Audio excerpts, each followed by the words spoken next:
I'm with SCC. The LME7 burner control and the LMV3 burner control use the same AZL display. Now we have a video on our channel which shows you how to plug that in and log into the controls. Once you're logged in, if you want to make parameter changes, this video is going to teach you how to do that. Once you're logged in, you'll typically find yourself in one of the parameter main menus. We often call these the 0 set, the 100 set, the 200 set, and so forth. In each of those main menus are different parameter subsets that can be changed to suit your application. So let's dive right in. Upon logging into the LME7, the display will read zeros and it will be flashing, and you're at the zeros menu level. In some cases, if you log into the LMV3, it may bring you into the 400 set or the 200 set, depending on the status of the burner when you log in.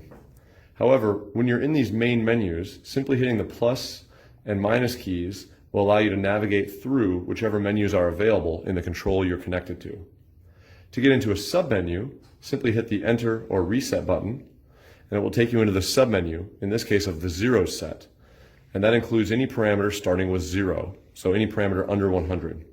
Hitting plus or minus will allow you to simply scroll through the list of parameters in that subset. If I want to back up, pressing minus and plus together is the escape key.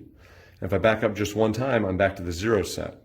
If I hit escape again, it will log me out. So be careful not to do that carelessly, or you'll have to re-enter the password. Now, some parameters, for example, parameter 225, have a value that's too large to show on the screen next to the parameter number.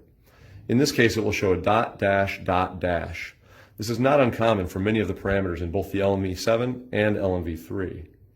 To get that parameter, simply press the Enter key and the parameter will be displayed.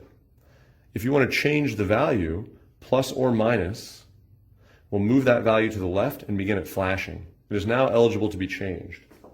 In this case, we're looking at purge time, and we know the value we're talking about is in time because the bar over the S for seconds is illuminated. Now I can change the purge time to whatever I would like. Let's say in this case I want to make it 14.5 seconds.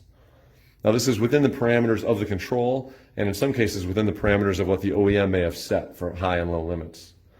But to enter that new value, simply hit the Enter key. You'll see the value moves to the right one digit and stops flashing. It's now saved. If I hit escape here, I'm back to 225. If I hit escape once more, I'm back to my main menu, 200. Now, the changes you've made have taken place in the control themselves, in the LME, or in the case of the LMV3, in the LMV3. It's wise to back them up. And in the case of the LME, you'll back them up to this program module so that if something happens down the road, your settings will be saved. In the case of the LMV3, you'll back them up to the AZL itself. In both situations, it's a real benefit should something happen to the control down the road. You may not want to reset every setting. The easiest way to do that is to go to the zeros level, hit Enter, and go to, on the LME7, it's parameter 60. On the LMV3, it's parameter 50. But go to parameter 60, I can do a restore or a backup. If I want to do a backup, that saves my settings to this chip. So I'll hit Enter here. I'll change the value from 0 to 1 and hit Enter. You'll see the display shows run for a moment. And when it's completed, it will say back end. And I've now saved that new purge time to this program module. Now, I can simply hit Enter and I'm back to off. The process is very similar on the LMV3, but instead of a backup, you will back it up to the AZL instead of to the PME module.